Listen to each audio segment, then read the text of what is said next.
This is going to be a short but memorable piece because I'm on day 2 of Corona, and the symptoms first appeared on July 4th, our anniversary.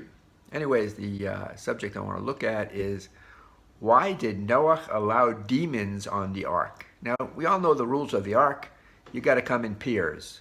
And the Midrash, which is brought by a book on the Chavetz Chaim, on the Torah, the Midrash brings this story that someone showed up, a demon by the name of Shikra, which means deceit and lying, and he said, okay, I'm here. You know, you can assign me a room. And Noach said, sorry, everybody's got to have a pair. Who you have to come with someone else, can't come alone. Interesting, right? That he had no objection to putting deceit on the ark, but got to have a pair.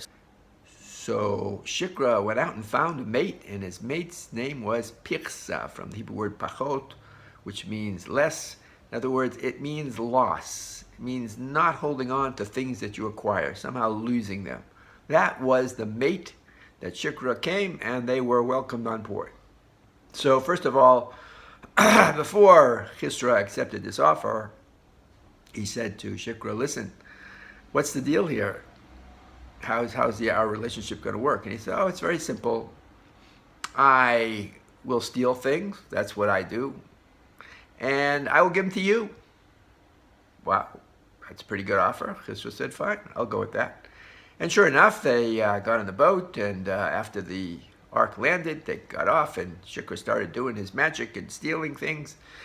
And after a while, Shikra noticed that there's nothing to show for all his work. He had mountains of stuff that he stole, and it's all gone.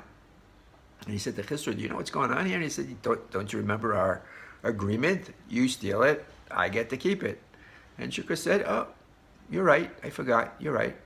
In other words, Shikra was so happy just for the process of stealing and deceiving and lying, he didn't even care about the items themselves. That was really of no interest. So I don't know if I have to introduce these characters anymore, because Shikra can be lying, stealing, embezzling, white-collar crime, skimming off the top, armed robbery, you name it, any kind of stealing, the whole gamut. And what is Chisra? What does that mean to suddenly lose things? Well, could be you get caught. It could be expensive medical bills. It could be a market crash. It could be someone stole from you. Many, many different ways that God can arrange that eventually, whatever ill-gotten gains you have, you won't get to enjoy. And it may not be immediately, it may take years or generations, but it always happens.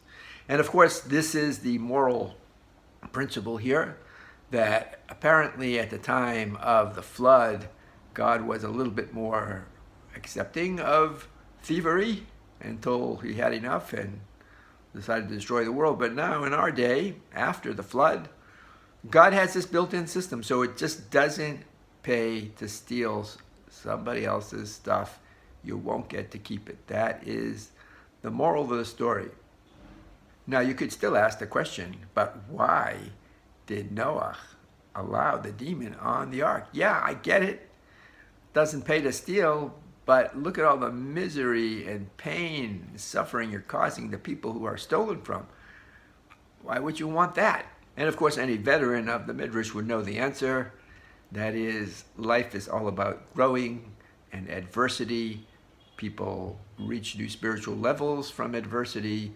There is a whole system of reward and punishment, so you need bad stuff to be happening. What's amazing about this particular Midrash is, although we have free will to steal, God seems to have taken away our free will to keep what we stole, because eventually it's going to Chisra, loss.